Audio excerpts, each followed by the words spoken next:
كما صليت على إبراهيم وعلى آل إبراهيم إنك حميد مجيد اللهم بارك على محمد وعلى آل محمد كما باركت على إبراهيم وعلى آل إبراهيم إنك حميد مجيد সম্মানিত সুধী উপস্থিত মুসল্লিয়ানে কেরাম, জুন মাস চলছে, এদিকে শাওয়াল মাসের চতুর্থ জুমা। কোনো কোনো মাসে 5টি জুমা হয়। শাওয়াল মাসের প্রথম তারিখে জুমা হওয়ার কারণে এই মাসটিতে 5টি জুমা পাচ্ছি আমরা। আরও এক জুমা পাব আলহামদুলিল্লাহ। জুমার দিবসটি সহিহ হাদিসের মধ্যে আছে। ইসলামের দৃষ্টিতে জুমাবার পৃথিবীর শ্রেষ্ঠতম দিন। এই দিনে আল্লাহর বান্দাদের জন্য আল্লাহ পাকের নৈকট্য অর্জন করার বিভিন্ন ইবাদত আছে। শুক্রবার দিবসকে শরীয়তের আলোকে যদি আমরা গ্রহণ করতে পারি, অর্জন করতে পারি, তাহলে আল্লাহ পাকের নৈকট্য হওয়া বহুত সহজ। আপনি চুপ করে বসে থাকবেন না শুনবেন? কোরআন সামনে নিছি আর আপনি এদিক সেদিক তাকাইতেছেন।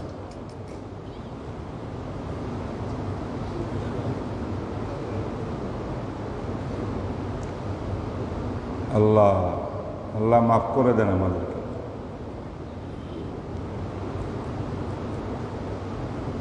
কোরআনে পাক থেকে কিছু কথা বলবো, যারা শুনবেন তারা সব কোরআনের ছাত্র,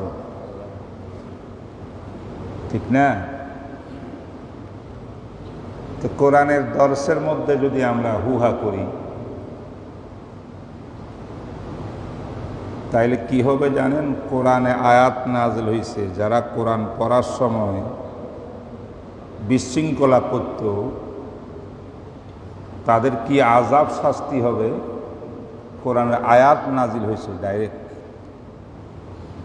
এই জন্য কিছুক্ষণ সময়, আধা ঘন্টা না, আমরা কোরআনে পাক থেকে কিছু কথাবার্তা শুনি। হয়তো কথাগুলো আমরা জানি, তাতে কোনো অসুবিধা নেই। ফাযাক্কির ফাইন্না যিকরা তানফাউল মুমিনিন। কোরআনের কথা যত বেশি বলা হবে তত বেশি আল্লাহ পাকের নৈকট্য অর্জন করা হবে। আল্লাহ পবিত্র শুক্রবারে আমাদের কাজ একটা বড় কাজ হইল, ডাইরেক্ট একদম সহিহ হাদিসের মধ্যে আমার নবী বলেছেন, ইয়াউমুল জুমা তোমরা আকসিরু আলাইয়া as-সালাতা, আমার উপরে বেশি বেশি দরুদ শরীফ পড়ো। সুবহানাল্লাহ। কে বলছেন? যার উপরে দরুদ পড়ব সে নবী বলতেছেন। আজকের দিনটা তো মুসলমানের দরুদ শরীফ পড়ার দিন। মসজিদে তাড়াতাড়ি আসার দিন। মসজিদে এসে বয়ানের আগ পর্যন্ত নফল তেলাওয়াত, নামাজ পড়ার সময়। ইদা খারাজাল ইমামু, ইমাম যখন বের হয়ে আসবেন, মিম্বরে বসবেন, লা সালাতা ওয়ালা কালামা, কথাও নাই, নামাজও নাই।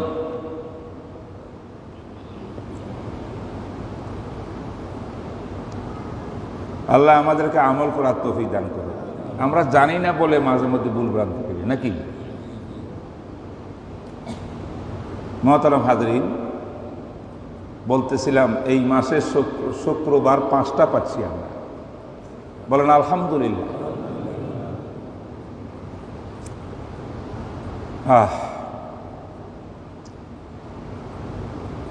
আমি ফিলিস্তিন সম্পর্কে 2-3টি জুমাতে কিছু কথা বলেছি। সম্পূরক সামান্য কিছু কথা রয়েছে, এটা আজকে শেষ। কারণ জুন মাস আরম্ভ হয়েছে, গতকাল আমাদের বাজেট পেশ হয়ে গেছে। বাজেট নিয়ে কিছু বলা তো আমার পক্ষে সাজে না। বাজেট নিয়ে তো আপনারাই বলবেন, আমি কি বাজেট বুঝব। যুগান্তর পত্রিকা আমার একটি সাক্ষাৎকার ছাপছে 1 তারিখে, মনে হয় 2 দিন আগে। তো অনেক বড়রা দেখি এটা পড়ছেন, আমাকে ফোন করতেছেন,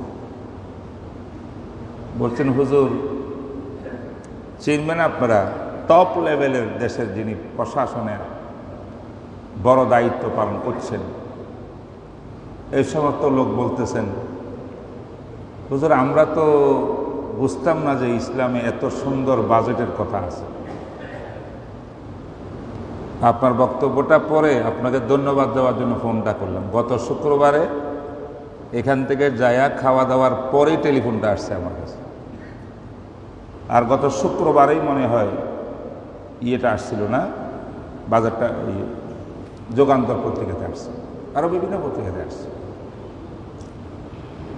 আসলে ইসলাম তো মানব জাতির সব বিষয়ে কথা বলেন, সব বিষয়ে দিক নির্দেশনা দেন, দিতে পারে। এটার নাম ইসলাম। এখন আজকের নতুন আলোচ্য বিষয় কিন্তু ছিল আমাদের বাজেট পেশ। বাজেটটা কেমন হইল, জাতির জন্য কল্যাণ আসবে না অকল্যাণ, এটা বিষয়বস্তু ছিল। বাজেটটি কেমন হওয়া উচিত ছিল, এটা বিষয়বস্তু ছিল।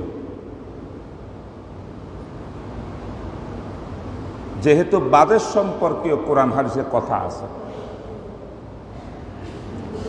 আমি যেহেতু আলোচ্য বিষয় শুরু করেছিলাম, আজকে একটু সমাপ্তি হবে। আংশিক কয়েকটি কথা আমি ফিলিস্তিন সম্পর্কে বলছি এবং এটাই শেষ আজকের আলোচনা। যে আমি গত শুক্রবারে যে আলোচনা করেছি সূরা বনী ইসরাইল থেকে, সেখানে এই কথাটা উল্লেখ করেছি, ফিলিস্তিন, মুলকে শাম, বাইতুল মাকদাস, আল আকসা মসজিদ, এই এরিয়াটাকে আল্লাহ পাক কোরআনের মধ্যে বারাকনা হাওলাহু বলেছে। হাউল মানে আশপাশ, এরিয়া। বারাকনা মানে আমি আল্লাহ বরকতপূর্ণ করলাম এই স্থানকে। মুফাসসিরিনে কেরাম বলেছেন হাওলাহু শব্দের অর্থ হইল মসজিদে আকসার আশপাশ বলতে অল সিরিয়া, কিন্তু বর্তমান সিরিয়া না, আগের সিরিয়া। আগের সিরিয়াতে জর্ডান সিরিয়ার অন্তর্ভুক্ত, ফিলিস্তিন অন্তর্ভুক্ত, লুবনান লেবানন অন্তর্ভুক্ত, সিরিয়া অন্তর্ভুক্ত, ঠিক না? সবটা মিলিয়ে কিন্তু মুলকে শাম। ফিলিস্তিন হলো শামের ছোট্ট একটি অংশ। তো মসজিদে আকসাটা ফিলিস্তিনে অবস্থিত, তাই এটার আশপাশ বলতে অল শাম, সেই যুগে যে শাম দেশ ছিল পুরাটাকে আমি আল্লাহ বরকতপূর্ণ করেছি। কেন? সমস্ত অতীতের আম্বিয়া কেরাম নবীগণের কেবলা ছিল বাইতুল মাকদাস। এটা হলো বাতেনি বরকত, যেটা মানব জাতির ইবাদতের কেবলা হবে, সেটা অবশ্যই বরকতপূর্ণ হবে। অসংখ্য নবী রসুল, বনি ইসরাইলের সকল নবীর আগমন সেই এরিয়াতে হয়েছিল। প্রায় সকল নবীর ইন্তেকাল, ওফাত, দাফন সেই এরিয়াতে হয়েছে। বাহ্যিক আকারে বরকত কি? পানির ঝর্ণা, নদ নদী, সেখানে ফল ফসলের বাগান দিয়ে আল্লাহ পাক এই এরিয়াটাকে বরকতপূর্ণ করে রেখেছে। এই বরকতপূর্ণ জায়গার মধ্যে যারা ছিল ইয়াকুব নবীর বংশধর বনি ইসরাইল, কোরআনে শরীফের এই সূরার যে আয়াতটি আমি তেলাওয়াত করছি, ওয়া কাযাইনা ইলা বানি ইসরাঈলা ফিল কিতাব লা তুফসিদুন্না ফিল আরদি মাররাতাইন। আমার আল্লাহ বনি ইসরাইল সম্পর্কে এই আয়াতগুলোর ভিতরে একটা ভবিষ্যৎবাণী দিয়েছেন। ভবিষ্যৎবাণী বলবো না, তাদের অতীতের ঘটনার বিবরণ তুলে ধরেছেন কোরআনের আয়াতের মধ্যে। আল্লাহ পাক বলেন, হে নবী আপনি শুনুন, আমি আল্লাহ সিদ্ধান্ত ফয়সালা করে দিয়েছি বনি ইসরাইলদের কিতাব সমূহের মধ্যে, অর্থাৎ অতীতের আম্বিয়া কেরামের উপর নাযিলকৃত গ্রন্থে আমি লিখে দিয়েছি, সিদ্ধান্ত করে দিয়েছি, তারা দুইবার বিপর্যয় তাদের ঘটবে, মহা বড় বিপর্যয়। লা তুফসিদুন্না ফিল আরদি মাররাতাইন। তাদের বিপর্যয়ের সময় তাদের উপরে উলি বাসিন শাদীদ, আমি আল্লাহ বিশ্বের পরাশক্তি জালেম অত্যাচারী শাসক গোষ্ঠীকে তাদের উপরে তাদের শাস্তি স্বরূপ আমি প্রেরণ করে দেব।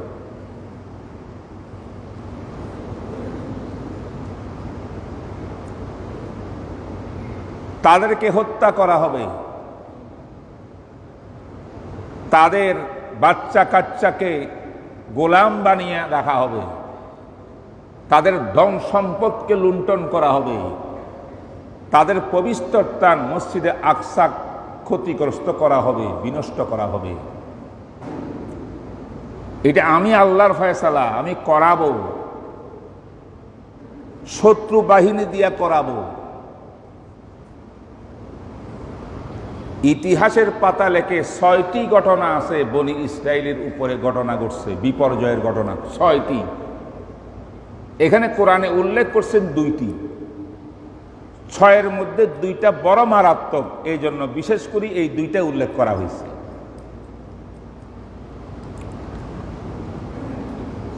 এই 6টি ঘটনার ভিতরে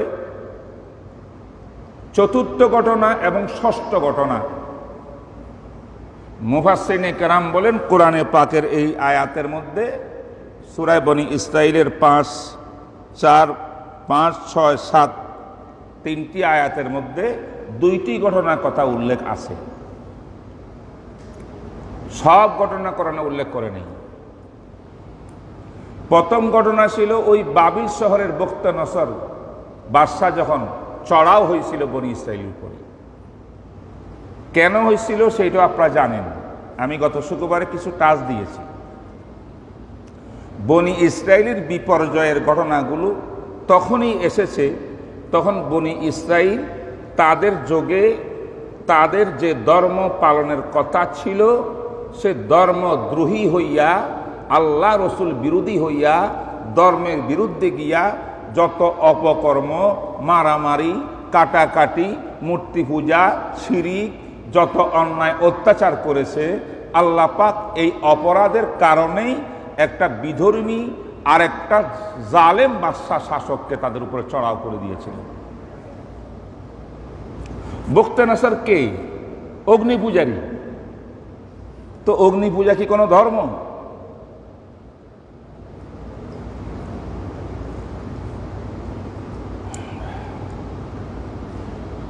তাদেরকে আল্লাহ পাক শায়েস্তা করার জন্য এদের উপরে চড়াও করেছিল। বায়তুল্লাহ মসজিদে আকসা ধ্বংস করে দিয়েছিল বখতনসরে। 70,000, কোন বর্ণনায় 40,000 ইহুদিকে হত্যা করেছিল, বাকি 40,000কে বাঁধি গোলাম বানিয়ে বাবিল শহরে নিয়ে গেছিল, মসজিদের অস্তিত্ব শেষ করে দিয়েছিল। এই বিপর্যয়ের পরে আল্লাহ পাক রব্বুল আমিন এদেরকে আবার তাদের বাসস্থানে নিয়ে যাবেন। সেই ইরানে এক বাদশাহ সৃষ্টি করছেন আল্লাহ। ইরানের বাদশাহ সেই বখত নসরের উপরে যুদ্ধ করে এই বিশাল, তখন তো সুপ্রিম পাওয়ার, বাবিল শহর তো পৃথিবীর মধ্যে 1 নম্বর সব দিক দিয়া, সেই সরকারকে, জালেম সরকারকে পরাজয় বরণ করায়া ইরানের বাদশাহ সেই ইহুদিদেরকে আবার ফিলিস্তিনে পাঠিয়েছিল এবং সেই বাইতুল মাকদেসের ধন সম্পদ, জাওয়াহের, মণি মুক্তা, স্বর্ণ সব কিছু আবার পুনরায় ফিরিয়ে দিয়েছিল। আর তারা তওবা ইস্তেগফার করে অতীতের গুনাহ থেকে মাপটাপ চাইয়া নতুন করে আবার ফিলিস্তিনকে আবাদ করলো। বনি ইসরাইল মসজিদ নির্মাণ করলো, শান্তিতে ছিল, ভালো ছিল তারা। এই ঘটনা হলো ঈসা আলাইহিস সালামের জন্মের 170 বছর পূর্বের কথা। তখন ধর্ম ছিল কিন্তু বৈধ ধর্ম ছিল ইহুদি ধর্ম, তাওরীত কিতাবের অনুসারী থাকতে হবে সবাই। এর বাইরে যারা যাবে তারা অমুসলিম। মুসলিম হইল কারা? যারা তাওরীত মানে ইহুদি তারা, কারণ তখন ঈসা নবীর আগমন হয় নাই।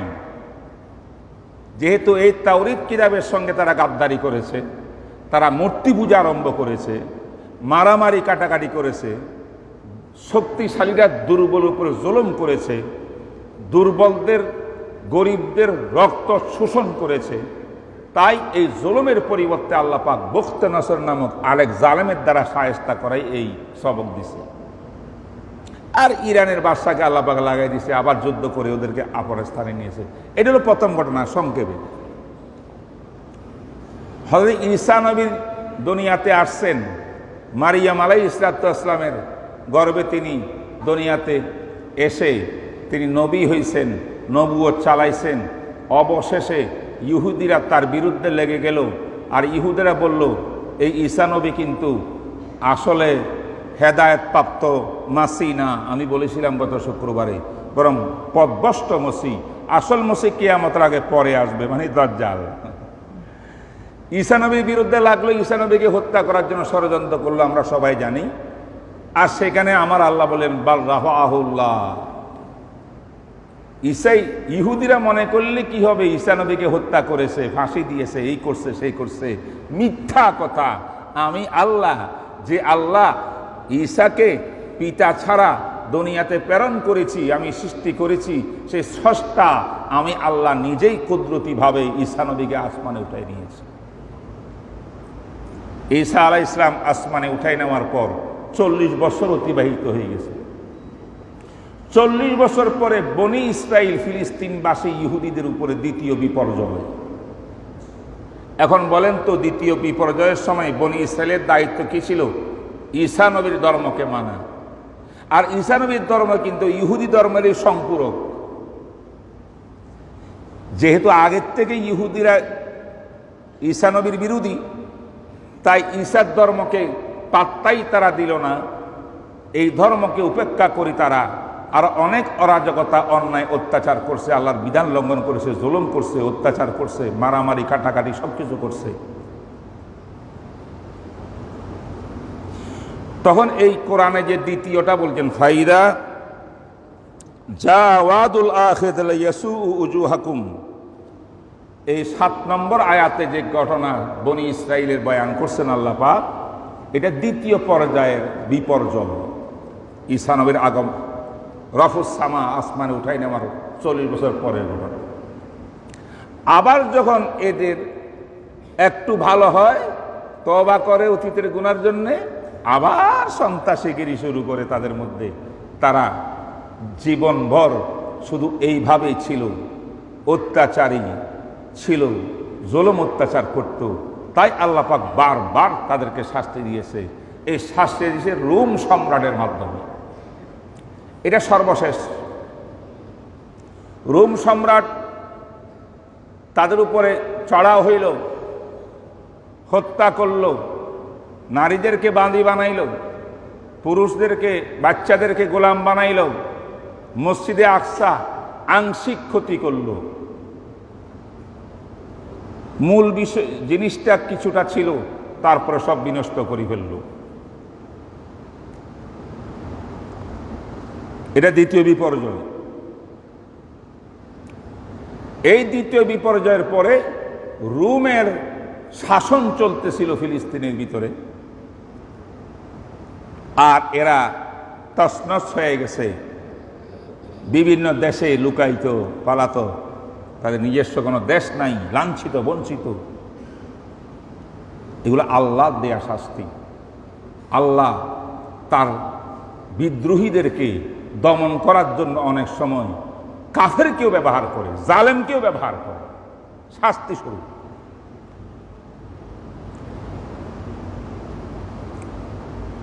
সেই সময় রোম সম্রাটের আন্ডার থাকাকালীন উল্লেখ্য যে রোম সম্রাট যে ফিলিস্তিনকে দ্বিতীয়বার দখল করেছে, লুটতরাজ করেছে, সম্পদগুলো নিয়ে গেছে, আবার রোমের কনস্টান্টাইনের মধ্যে সেটা জমা রাখছে, এখনো আছে।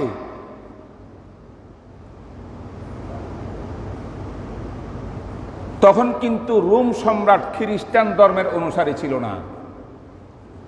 তো রোমের যে বাদশা অত্যাচার করছে সে ইহুদিও ছিল না, খ্রিস্টানও ছিল না। খ্রিস্টান এই জন্য ছিল না, তখন কিন্তু খ্রিস্টানদের সঙ্গে রোম সম্রাটের কোনো চুক্তিপত্র হয় নাই। ইতিহাস আপনারা জানেন, রোম সম্রাটের সঙ্গে চুক্তিপত্র করেই কিন্তু ইহুদিরা খ্রিস্টানদের উপরে আক্রমণ করছে, হামলা করছে। তাই খ্রিস্টান ছিল না তারা প্রথমে। পরে রোম সম্রাট খ্রিস্টান ধর্ম অবলম্বন করি আজকে তো সেই পূব রোমের মধ্যে বসবাস করে, সেটা হলো তো খ্রিস্টানদের কেন্দ্র হয়ে গেছে এখন। তখন খ্রিস্টান ছিল না, আর ইহুদিও ছিল না সেই, যার কারণে জুলুম অত্যাচার করেছে, এদেরকে হত্যা করেছে। এদের অপরাধ, এই বনি ইসরায়েল ইহুদিরা যত অপরাধ করছে তার ভিতরে মহা বড় অপরাধ হলো তারা তাদের নবীদেরকে হত্যা করেছে। হযরত জাকারিয়ার কথা আমরা শুনেছি, শুধু এক দুইজন নয়, হাজার হাজার তাদের যুগের ছোটখাটো নবীদেরকে তারা হত্যা করেছে নিজের। এটা সবচেয়ে বড় মহাপাপ ছিল তাদের। এই সব ঘটনার পরে এই অবস্থায় ছিল, কিন্তু অবশেষে দেখা গেল দীর্ঘ সময় অতিবাহিত হওয়ার পরে সেই ফিলিস্তিনের ভিতরে আমাদের বিশ্বনবীর আগমন হওয়ার পর মুসলমানও বসবাস করত, কিছু ইহুদিও ছিল, খ্রিস্টানও ছিল। তিনও ধর্মের লোক কিন্তু তখন ফিলিস্তিনে বসবাস করত, শুধু ইহুদি একা নয়। ক্ষমতা ছিল রোম সম্রাটের, তাদের আন্ডারে ছিল। জনাবে রসুল করিম সাল্লাল্লাহু আলাইহি ওয়াসাল্লামের আগমন, এবার আমাদের ইসলামের ইতিহাস শুরু হয়ে গেছে। আমরা জানি পৃথিবীর অনেক অঞ্চল লা ইলাহা ইল্লাল্লাহ মুহাম্মাদুর রাসূলের কালেমার তলে চলে আসছে। কোন দেশ, কোন জাতি তরবারের আঘাত থেকে আঘাতের ভয়ে ইসলাম গ্রহণ করে না, এটা ইসলামই নাই। মুসলমানদের আখলাকের মাধ্যমে হয়েছে। হ্যাঁ, যারা সন্ত্রাস করেছে ইসলামের বিরুদ্ধে তাদের সঙ্গে জিহাদ হয়েছে। এই জন্য জিহাদ তো মূলত সন্ত্রাস দমনের ব্যবস্থা। ইসলামের বিজয়, আল্লাহর নবীর জীবন গেল, খলিফা আবু বকর সিদ্দিক 2.5 বছর ছিলেন, তারপরে ওমর ইবনে খাত্তাব আসলেন 13 হিজরিতে। 13 হিজরিতে খলিফা ওমর প্রেসিডেন্ট হওয়ার পরে, আমিরুল মুমিনিন হওয়ার পর 13, 14, 15, 16 3 বছর অতিবাহিত হতে না হতে পুরা সিরিয়া, সব ইরাক সব বিজয় হয়ে গেল। কিন্তু সব তো সিরিয়ার বিজয় হয়েছে, হিমস বিজয় হয়েছে, দেমাস্ক বিজয় হয়েছে, সব আন্তাকিয়া বিজয় হয়েছে। শুধুমাত্র ফিলিস্তিন নামক ছোট্ট এরিয়া, এইটার মধ্যে কোনো যুদ্ধ কোনো কিছু হয় নাই। সেখানে মুসলমানও আছে, খ্রিস্টানও আছে, ইহুদিও আছে। খলিফা ওমর ইবনে খাত্তাব 16 হিজরিতে আসিয়া এবার চিন্তা ভাবনা করতে লাগলেন যে এইটাও তো কালেমার পতাকা উড্ডীন করতে হবে ফিলিস্তিনি। সিরিয়ার ভিতরে অন্যান্য দেশগুলো সিরিয়ার আন্ডারে এইগুলো মধ্যে কাজ করার জন্য হযরত আবু উবায়দা ইবনে জাররাহ রাদিয়াল্লাহু তাআলা আনহুকে প্রধান সেনাপতি হিসাবে খলিফা ওমর পাঠাইছিলেন। আর আবু বকর সিদ্দিকের জামানাতে বাইতুল মাকদাসের মধ্যে মুসলমানদের প্রধান নেতা ছিলেন হযরত আমর ইবনে আস রাদিয়াল্লাহু তাআলা আনহু, তিনি সেখানে আছেন। হিম শহরে প্রেসিডেন্ট ছিলেন, আমির ছিলেন হযরত আবু উবায়দা ইবনে জাররাহ। কেনেসরিন নামক আরেকটি শহর আছে, আন্তাকিয়া আছে, এইগুলোর ভিতরে খালিদ ইবনে ওলীদ রাদিয়াল্লাহু তাআলা আনহু ছিলেন, আব্দুর রহমান ইবনে আউফ রাদিয়াল্লাহু তাআলা আনহু ছিলেন, মুআবিয়া ইবনে আবি সুফিয়ান রাদিয়াল্লাহু তাআলা আনহু ছিলেন। এরা সব সিরিয়ার মধ্যে ছিলেন। ফিলিস্তিনে কিন্তু আমলা আস ছিলেন। খলিফা ওমর বললেন, এখন ফিলিস্তিনকে আজাদ করতে হবে, স্বাধীন করতে হবে, রোম সম্রাটের কবজার থেকে এদেরকে আলাদা করতে হবে। তখন আমর ইবনে আস সেনাপ্রধান সেখানকার, তার সাথে যোগ দিলেন মুসলমানদের বড় বড় জেনারেলরা। এক নম্বরে আবু উবায়দা ইবনুল জাররাহ, যিনি পুরা সিরিয়ার সেনাপতি ছিলেন। তারপর খালিদ ইবনে ওলীদ, যাকে আল্লাহ রসুল বলেছেন সাইফুল্লাহ, সাইফুন মিন সুয়ুফিল্লাহ, আল্লাহ তলোয়ার। আব্দুর রহমান ইবনে আউফ গেছেন, সবাই গিয়া ফিলিস্তিনে একত্রিত হয়েছে। কিন্তু মুসলমানও চায় না ফিলিস্তিনে যুদ্ধ হোক, রক্তক্ষরণ হোক কারো, ইহুদিরও চায় না, খ্রিস্টান ধর্মেরও চায় না। কেন? এটা সবার পবিত্র স্থান, মুসলমানের পবিত্র স্থান, যেহেতু এটা প্রথম কিবলা। ইহুদিদের পবিত্র স্থান যেহেতু এটা তাদের কিবলা, খ্রিস্টানদের পবিত্র স্থান বাইতলেহেম ও সেখানে তাদেরও কিবলা। এটা গুরুত্বপূর্ণ স্থান, এখানে কোনো রক্তক্ষয়ী যুদ্ধ না হইয়া আরামসে যদি কিছু হইয়া যায় ভালো। আলোচনার পরিপ্রেক্ষিতে বনি ইসরাইলের লোকজন বলল, আমরা যুদ্ধ চাই না। খ্রিস্টানরা যারা ছিল তারা বল যুদ্ধ চাই না। মুসলমানরা বললেন আমরাও চাই না। তাহলে কি করতে হবে? খলিফাতুল মুসলিমিন, মুসলমানদের রাষ্ট্রপ্রধান, 22 লক্ষ বর্গ মাইল দেশের প্রেসিডেন্ট হযরত ওমর, তিনি যদি ফিলিস্তিনের মধ্যে আসিয়া আমাদেরকে, যারা আমরা বসবাস করি অমুসলিম, আমাদের সাথে একটা সন্ধিপত্র সন্ধি করে ফেলে, তাহলে আমরা ওনাকে মেনে নেব। এটা শান্তিপূর্ণ প্রস্তাব। মুসলমানরা বলছে ওয়েলকাম, খুব ভালো কথা। তাড়াতাড়ি পাঠানো হইল মদিনা শরীফে ওমর ইবনে খাত্তাবের কাছে। এখন ওমর যাবে কি যাবে না, এর মধ্যে সাহাবাদের একটা ইখতিলাফ হয়ে গেছে। একটা রাষ্ট্রপ্রধান কেন একটা দেশের কিছু জনগণের সঙ্গে চুক্তি পত্র করার জন্য যাবে? সেখানে তো প্রতিনিধি আছে, আমর আস আছেন, আবু উবায়দা আছেন, আব্দুল ইবনে আউফ আছেন। আলী রাদিয়াল্লাহু তাআলা আনহু বললেন, ওমর, আপনি খলিফাতুল মুসলিমিন হতে পারেন, ফিলিস্তিনের এই জমিনের মর্যাদা অনেক বেশি আল্লাহর কাছে, তাই এই জায়গার মর্যাদা সুরক্ষা যদি আপনি যাওয়ার মধ্যে হয়ে থাকে, অবশ্যই আপনাকে যেতে হবে। ওমরের আলীর ফয়সালা হইল। হযরত ওমর আলী সিদ্ধান্ত লইয়া আম্মা আয়েশা পর্যন্ত পরে একমত হইলেন। আম্মা আয়েশা, আলী, অন্যান্য সাহাবীদের পরামর্শ নিয়ে খলিফা ওমর ফিলিস্তিনে গেলেন ওই সন্ধি চুক্তিতে দস্তখত করার জন্য। আলহামদুলিল্লাহ বলেন। খলিফা ওমর কেমন করে ফিলিস্তিন গেলেন, এই নিয়ে কিছু ঘটনা ইতিহাসের মধ্যে বিভিন্ন রকমের আছে। আমাদের কিছু হুজুররা একটা ঘটনা বলে, বড় আকর্ষণীয়। খলিফা ওমর উটের উপরে ছিলেন, আরেকজন ওনার খাদেম আসলম ছিল। কখন আসলম উঠতে উপরে, কখন ওমর উঠতে উপরে, উট টেনে টেনে নিয়ে গেছেন সেখানে। তারা দেখিয়ে বলছেন, হ্যাঁ, যার হাতে উটের লেগাম আর উপরে তার খাদেম, তিনি হবেন এই দেশের দেশ প্রশাসনের প্রধান। এই বলিয়া ওমরকে চাবিকাঠি বুঝাই দিয়েছে। এমন একটা ঘটনা শুনছেন না? এই ঘটনাটা ইতিহাসের পাতায় সঠিক নয়, কোনো দলিল প্রমাণ এর পক্ষে নাই। এটা শুধু ওয়াজকারী যারা তাদের একটা গল্প। আসল ঘটনা হইলে খলিফা ওমর একাই গেছেন, একজন খাদেমও সঙ্গে নেন নাই, একা গেছেন সেখানে।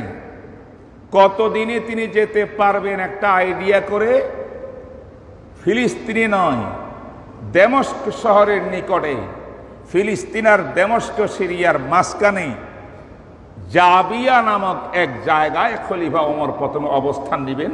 সেখানে মুসলমানদের সকল নেতাদেরকে, বড় বড় সাহাবীদেরকে একত্রিত হতে বলেছিলেন। তিনি গেছেন। ওখানে যেতে যেতে নদী নালা পর্বত দিয়ে রৌদ্রে একা একা একজন খলিফাতুল মুসলিমিন রাষ্ট্রপ্রধান, কোনো প্রটোকল নাই, কেউ নাই। এটাই ইসলামের বিজয় যে একজন খলিফাতুল মুসলিমিন সুদূর মদিনা থেকে বায়তুল মাকদাস ফিলিস্তিন পর্যন্ত, দমস্ক পর্যন্ত একা একা ভ্রমণ করতে কোনো ভয়ভীতি ছিল না মানুষের। এটাই ইসলামের সৌন্দর্য। আল্লাহর জন্য কাজ করেছেন। জাবিয়ার মধ্যে গিয়া পৌঁছেছেন। সব মুসলমানের নেতা, আমর ইবনে আস যিনি গভর্নর তিনিও আছেন, আবু ওবায়দা আছেন, সব আছেন। ঘটনাক্রমে সেখানে ফিলিস্তিনের ইহুদিদের বড় নেতা, খ্রিস্টানদেরও কয়েকজন, এরাও ওইখানে অবস্থান করতেছে খলিফাতুল মুসলিমিন ওমরের স্বাগতম জানানোর জন্য। এবং যত কথাবার্তা হবে ওইখানে বসিয়েই হবে, ফিলিস্তিনে বসিয়ে হবে না, জাবিয়াতে বসিয়া হবে। তিনি সেখানে গিয়া প্রথমে মুসলমান সৈনিকদেরকে নসিহত করলেন ওমর ইবনে খাত্তাব। এটা আমাদের শিক্ষণীয় বিষয়। এক নম্বর বলে, হে মুসলমানেরা, হে খালিদ ইবনে ওয়ালিদ, হে আমর ইবনে আস, হে আবু উবাইদা ইবনে জাররাহ, হে মুআবিয়া ইবনে আবি সুফিয়ান, ভালো করে শোনো, দিল ঠিক করো। যার দিল আর অন্তর ঠিক থাকবে তার বাহ্যিক অবস্থাও ঠিক হয়ে যাবে। তিনি ওসিয়ত নসিহত করলেন, একমাত্র আল্লাহর সন্তুষ্টির জন্য, পরকালের মঙ্গলের জন্য সব কাজ করবে, দুনিয়ার উদ্দেশ্যে কোনো কাজ করবে না। আমার আল্লাহ যেই ব্যক্তি খালেস নিয়তে কাজ করবে তার দুনিয়াও সুন্দর করে দিবে, আখিরাতও সুন্দর করে দিবে। তিনি বললেন, হে আইয়ুহান নাস ইত্তাবিউস সিওয়াদাল আযম। আল্লাহর নবীর হাদিস শুনাইলেন, মুস্তাদরাকে হাকিমে আছে, তোমরা মুসলমানদের বড় জামাতের সঙ্গে দলবদ্ধ হও। মান সাজ্জা সুজ্জা ফিন্নার। মুসলমানদের ঐক্যতার বাইরে তুমি যাইও না, গেলে তুমি জাহান্নামে চলে যাবে। নসিহত করলেন। তারপরে ইহুদিদের সঙ্গে বৈঠক হইল, শান্তি চুক্তিতে দস্তখত হইল। সেই চুক্তিটা কি ছিল জানেন? আল্লাহু আকবার। সেই চুক্তি ছিল খলিফা ওমর আব্দুল্লাহ, আল্লাহর বান্দা খলিফা ওমরের পক্ষ থেকে ইলিয়া শহরবাসীর সঙ্গে চুক্তি সম্পাদিত হলো। নম্বর 1, এই এরিয়ার যত মুসলিম আছেন সকল মানুষের জান মাল ইজ্জত সম্মান সম্পূর্ণ নিরাপত্তা দান করে মুসলিম সরকার, ইসলামী সরকার। তাদের ঘর বাড়ি কিছুই দখল হবে না, তাদের গির্জা দখল হবে না, গির্জার অবস্থা থাকবে, তারা যেখানে আসে সেখানে সব থাকবে। কোনো একটি জায়গা অবৈধভাবে মুসলমানরা দখল করতে পারবে না, সব তাদের যেমন আছে তেমন থাকবে। একটি মাত্র শর্ত, সেটা হলো অন্য অন্য দেশের মানুষ যেমন অমুসলিমরা মুসলমানের দেশে থাকতে কর দিয়া জিজিয়া দিয়া থাকতে হয়, তোমরা জিজিয়া পরিশোধ করবা। নম্বর 1। নম্বর 2 ছিল সেই রোম সম্রাটের যে লোকগুলো এখনো তোমাদেরকে শেল্টার দিচ্ছে প্রশাসনের মধ্যে, এই সমস্ত রুমিদেরকে এই দেশ থেকে বহিষ্কার করতে হবে সঙ্গে সঙ্গে। এই হলো চুক্তিপত্র। আলহামদুলিল্লাহ, এইভাবে চুক্তিপত্র হয়েছে। তারপরে ওমর ইবনে খাত্তাব চুক্তিটি সম্পাদন করে ফিলিস্তিনে গিয়েছেন, বাইতুল মাকদাসে গিয়েছেন। সুবহানাল্লাহ। বাইতুল মাকদাসে ওনাকে স্বাগতম জানিয়েছে, বহুত লম্বা কাহিনী আছে সেখানে। বাইতুল মাকদাসের মধ্যে গিয়া কাবে আহবার, তিনি ইহুদি ছিলেন, পরে মুসলমান হয়েছেন, তিনি ওমরকে প্রস্তাব দিয়েছে, ওমর আপনি মনে হয় এখন তো সব ব্যাঙ্গে চুরি কিছুই নাই, বাইতুল মাকদাস সামান্য একটু কব্বাতুস সাখরা একটা জায়গা আছে, এই জায়গাটা ইহুদদের কাবলা ছিল আর খ্রিস্টানদের বেশি প্রভাব ছিল তখন। খ্রিস্টানরা ওই কব্বাতুস সাখরা নামক জায়গাতে ময়লা আবর্জনা পেশাব পায়খানা করিয়ে এটাকে নাপাক করে রাখছে, কারণ এটা ইহুদিদের কাবলা। ইহুদির সঙ্গে খ্রিস্টানদের দ্বন্দ্ব ছিল। তো কাবে আহবার বলছে যে ওমর, আপনি যদি মসজিদ বানাইতে চান তাইলে একটা কাজ করেন, এমনভাবে বানাবেন যে সাকরা, কুব্বাতুস সাকরা যেন দক্ষিণ পাশে থাকে, তার উত্তর পাশে মসজিদ বানাবেন। মসজিদের মধ্যে নামাজ পড়বে তো দক্ষিণে কেবলা, কেবলার দিকে ফিরিয়ে যখন মুসলমান নামাজ পড়বে তো সামনে কি থাকে, ইহুদিদের কেবলা কুব্বাতুস সাকরা, এটাও যেন সামনে থাকে, তাহলে এটা উপকার হবে। মানে একটা মাঝামাঝি একটা ফয়সালা, যে মুসলমান কেবলাও মানি চলবে, আবার মাঝখানে কি ইহুদিদের কেবলাও থাকবে। ওমর বললেন যে আমি এটা করব না। ওমর বললেন কি, কুব্বাতুস সাকরা যেখানে অবস্থিত ইহুদিদের কেবলা, এর দক্ষিণে আসিয়া তিনি মসজিদ বানাইলেন। সুবহানাল্লাহ বলেন। এখন এই মসজিদে নামাজ পড়লে আপনার দক্ষিণমুখী ফিরি কেবলামুখী পড়বেন। এখন ইহুদির কেবলা কোথায়? উত্তর দিকে। তাহলে ইহুদির কেবলা কুব্বাতুস সাকরাকে পিছ দিয়া মুসলমান নামাজ পড়বে। এটা বুঝাইলেন যে মুসলমানদের ইবাদত বন্দেগী আকীদা কোনো বিধর্মীদের সঙ্গে সাদৃশ্য হইতে পারে না। মুসলমান একা শুধু কি করবে? কোরআন সুন্নাহর উপর আমল করবে। আল্লাহু আকবার বলেন। এইভাবে মসজিদ বানানো হইল। সে ওমরের মসজিদ আল্লাহ রহমতে এই পর্যন্ত আছে, বলেন সুবহানাল্লাহ। এর অনেক আগে সুলাইমান আলাইহিস সালাম মসজিদ নির্মাণ করেছিলেন। তার পূর্বে আল্লাহ পাক মসজিদ নির্মাণ করেছিলেন, প্রথম মসজিদ বাইতুল্লাহ শরীফের 40 বছর পরে। এটা প্রথম নির্মাণ। সর্বশেষ নির্মাণ ছিল সুলাইমান নবীর। এই নির্মাণে বারবার ভাঙচুর হয়েছে, অনেক নির্যাতন তাদের উপর হয়েছে তাদের চরিত্রের কারণে। অবশেষে খলিফা ওমর এই মসজিদ বানাইলেন। এই মসজিদকে বলা হয় মসজিদে ওমরও বলে, আর এটাকে আল আকসা মসজিদ বলে। বোঝা গেল আল আকসা মসজিদ আমাদের খলিফা ওমর ইবনে খাত্তাবের নির্মিত মসজিদ। এইটা এখানে থাকবে কারা? মুসলমানের দখলে থাকবে। ওই দিন থেকে মুসলমানের দেশ এটা, মুসলমানের মসজিদ এটা। কিন্তু আফসোস, দুঃখজনক হইল আজকে ওই ইহুদি যাদের এত বড় ইতিহাস, তারাই আজ ফিলিস্তিনের মুসলমানদের উপর নির্যাতন করে, এই মানুষের গুলি দিয়ে পাখির মতো গুলি করে করে হত্যা করতেছে। ঠিক না বেঠিক বলেন? এখন মুসলমানদের হাতে ফিলিস্তিন আসতে হইলে আল্লাহর ওয়াদা তো আছেই। আল্লাহ বলেন ফাইন উদ্তুম উদনা, অন্যায় করলে আমিও তোমাদের উপর শাস্তি চড়াই দেব। এই আয়াতটা শুধু বনি ইসরায়েলের জন্য নয়, বর্তমানে হলো ইসলাম ধর্ম মুসলমান, আগে ছিল খ্রিস্টান, তার আগে ছিল ইহুদি। যখন যেই নবী ছিল ধর্ম, সেটাই আসল ধর্ম ছিল। ইসলাম আসার পরে ইসলাম ধর্ম। ইসলামের মুসলমানরা এই জায়গাকে দখল করে রাখতে, বিজয় হিসাবে রাখতে হইলে মুসলমানও কি করতে হবে? আল্লাহর বিধান পালন করতে হবে, নবীর আদর্শ মানতে হবে এবং ন্যায়ের উপরে চলতে হবে। জুলুম অত্যাচার করা যাবে না। তাইলে আমার আল্লাহর ওয়াদা তোমাদের হাতে বাইতুল মাকদাস থাকবে। আজকে আমাদের হাতে থেকে ছিনিয়ে নিয়ে গেল কেন? আমাদের দোষ। আমরাই তো পুরা ইসলাম ধর্ম করে ঠিক নেই। ঠিক না বেঠিক বলে? তাই এই ফিলিস্তিনকে আবার হাতে বাইতুল মাকদাসকে আনতে হলে আমাদের আমল ঠিক করতে হবে, আকীদা ঠিক করতে হবে, আমরা ইনসাফপূর্ব থাকতে হবে। আল্লাহ পাক রব্বুল আলামিন আমাদের হাতে দিবে, যেমন খলিফা ওমর হাতে দিয়েছিলেন। তাই এটাকে আনতে হইলে জিহাদও লাগবে এবং আমাদের আখলাক আমলও ঠিক করতে লাগবে।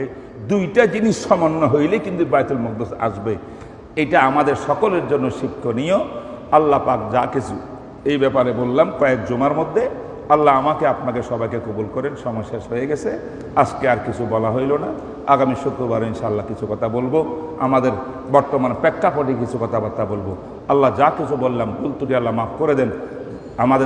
আমাদেরকে শিক্ষা গ্রহণ করার এখান থেকে তৌফিক দান করেন। আমাদের আমল আখলাক আল্লাহ পাক ঠিক করে দেন, আকীদা ঠিক করে দেন, পাক্কা মুসলমান হওয়ার আমাদেরকে তৌফিক দান করেন। ওয়া মা আলাইনা ইল্লাল বালাগ ওয়া আখিরু দাওয়ানা আলহামদুলিল্লাহি রাব্বিল আলামিন।